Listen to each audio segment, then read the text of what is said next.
आज हाम्रो स्टिकम्यान एउटा सपना देख्दैछ, आफ्नै कार किन्ने।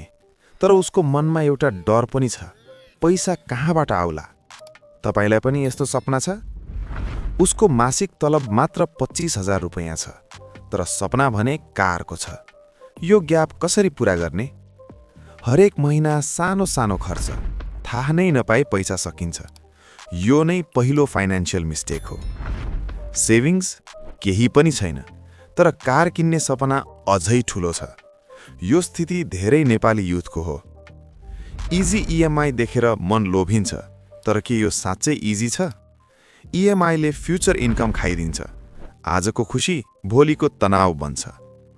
अब एउटा सिम्पल रुल छ, 24-10 रुल। यो कार बाइङको स्मार्ट फर्मुला हो।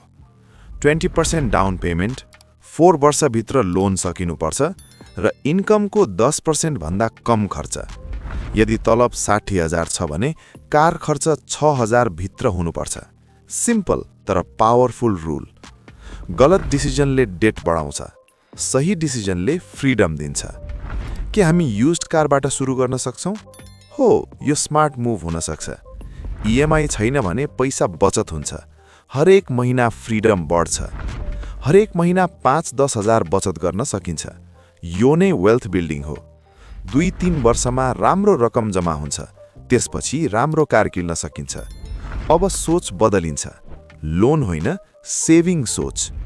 अब पैसा कन्ट्रोलमा आउँछ, स्ट्रेस कम हुन्छ।